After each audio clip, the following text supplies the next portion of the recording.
Hello, I'm Jared Gleaton here, school psychologist for SkyTech Public Schools. I am offering a tutorial on DocuSign, and so I'm going to show you how to prepare an envelope from beginning to end, essentially.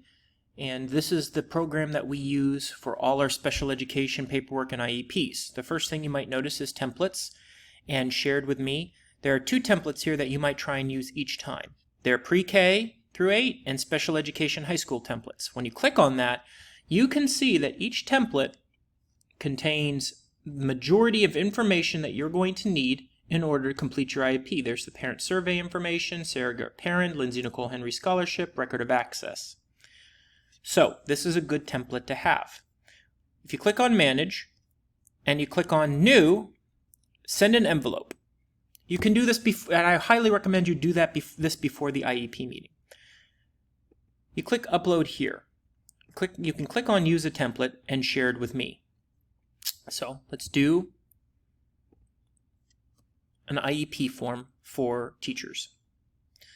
So however you want to organize it is fine, and you might not need all this information. For example, here's the release of confidential information. If you're not signing this at all, you might be able to just click off of it. If you're not doing necessarily the Oklahoma School for the Deaf, you don't need to do that. So whatever documents you need, you can include on here. You know you're going to do a parent survey. You're always going to have the Lindsay Nicole Henry scholarship, record of access, the pink sheet. I don't know if we're doing compensatory time, but the point is release of confidential information is going to be in there. Parent rights are going to be in there. I always like to put the parent survey, the record of access first, because I know that's exactly the first document we're going to go over, followed by the IEP, followed by the written notice. Once you do that, this is where you put your recipients. So for me, Jared Gleaton. Let's pick someone fun. Let's pick Renee Smith. This is where you're going to put in there the team members that you want to sign.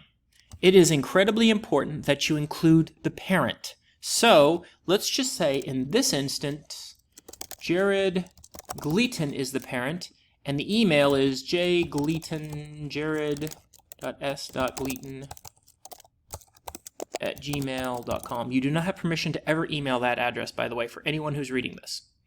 So the point is, you put in here the people that are signing. You know you're going to have yourself, a parent signature, a general education teacher signature, and an administrator. So you know that you're always going to have at least 4.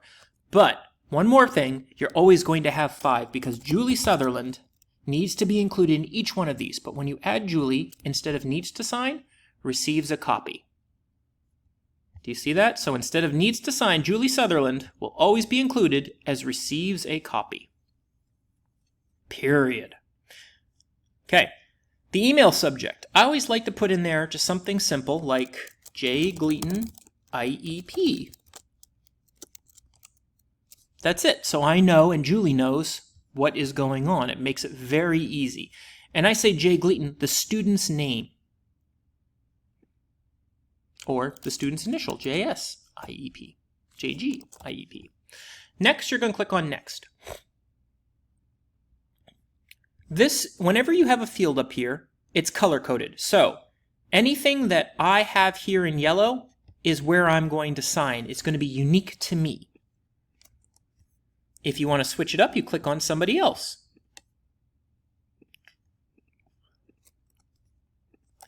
The text box here, for example, in record of access, you're going to put in there Jared Gleaton. I always put on read only. Copy down here, and then put the school, SPS Skiatook High School. And now you know what you need to do. So I would put here Jared, name, the purpose for the meeting, we can get to that in a minute, and the date. Remember, the date should always be the date you have the meeting. So if you have the meeting, and I would do a text box here of read only on 12/10 of 2023, Command C, so you just have it there for anyone that you're going to put in there. Hope that makes sense. What I did was just copy and pasted to get this to do it quickly like this, with a shortcut key on my keyboard. I I think it's like Control-C, Control-V.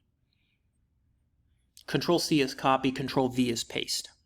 So as far as the purpose of the meeting, if you click on the standard field here, but go below custom fields, what I've done is create a bunch of custom fields labeling what the purpose of the meeting could be. To do that, you click on create custom field, and I just do what I think it is. Let's just do IEP subsequent text. Initial value, IEP subsequent. And I only do read only. Don't care about any of this. Width, size, nope, save. And so, now that I've saved that, let's go find it over here. I don't see where it is. Great. Oh, there it is. IEP subsequent. So I can click on that, put it here, copy, and paste. See how quickly that is? Yay, quickly! This field will then subsequently be available to you each time.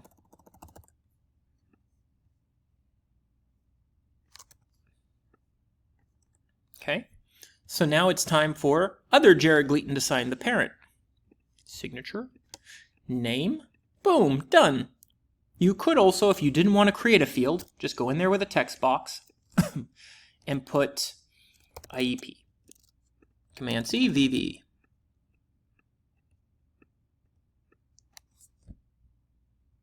Here's another thing that you might want to make sure that you keep a track of. Checkboxes. So you can see here, again, it's unique to you. If you do a checkbox, I highly suggest that you keep control of the checkbox, that the checkbox aligns with you so you can check mark that instead of other people. If it's an IEP meeting, in your written notice, just say everyone agreed with it. So therefore, you're covered and you check mark on everyone's behalf so nothing is missed. But you can see here, if I was the parent, signature, and you can do not use date, actually. Do not use date. Put the text out the date. For all of this, text out the date that you want. That the date of the meeting, 12/13/2023. Always use the text for the date, and always make sure it is read only.